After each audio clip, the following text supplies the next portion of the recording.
Jæja, Ólafía, þú ert komin til Bahamas og búin að taka, æfa þig aðeins og hvernig leggst þetta nú í þig og hvernig völlurinn? Þetta leggst ótrúlega vel í mig og völlurinn í mjög góðu standi. Það er búið að vera svolítið mjög mikill vindur, þannig að það er svona hálfgerðar íslenskar aðstæður. Það er bara gott fyrir mig. Ef þú berð hann aðeins saman við völlin sem þú varst að spila í loka úrtökumótinu í desember, svona hvaða tilfinningu, er þetta eitthvað svipað? Hann er aðeins breiðari, þannig að brautirnar er aðeins breiðari og svo, grínin aðeins stærri, en samt sem áður, það var ekki svona mikil vindur í úrtökumótinu, þannig að ég held að þess vegna sé hann svona af því að við erum á eyju og það er oft svona mikil vindur hérna.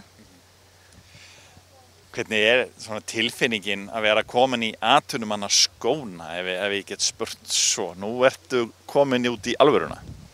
Já, þetta er bara ótrúlega flott. Mér líður svo sem ekkert öðruvísi og mér líður alveg eins og ég heima hérna. Ég þekki alveg ótrúlega margar hérna strax bara og búin að eignast marga vini og þægilegt að hafa Cheyenne.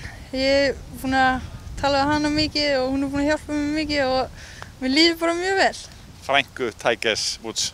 Já, einmitt. Hún var með mér í skólaliðinu og hefur hjálpað mér. Þú ert búin að vera að spila með einhverjum hérna. Hvernig er tekið á móti nýliðunum? Já, bara mjög vel. Fyrsta æfingarhringinn minn spilaði ég með Caroline Hedwall. Hún var í Solheim Cup liðinu og hún var ótrúlega skemmtileg og góð við mig og gaf mér mörg ráð. Og svo spilaði ég með 2 Asíustelpum og þær voru líka alveg mjög næs. Kannski aðeins svona erfiðar að komast í gegnum brynjuna þeirra fyrst, en svo þegar við vorum búin að spila nokkrar holur alveg mjög næs. Það eru margir Íslendingar sem vilja fylgjast með þig núna og það var mikil athygli í kringum þig þegar þú komst í gegnum loka úrtökumótið svona vel.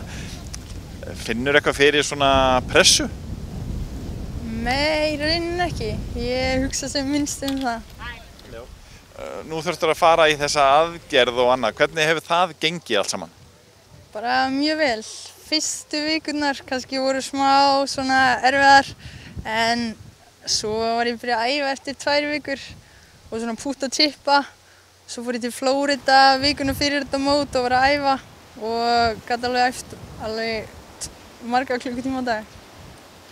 Þannig að þú ert bara svona nokkuð klár í slaginn, er ekki smá taugaspenna? Nei, ég allavega ekki strax. Við sjáum til hvernig það verður.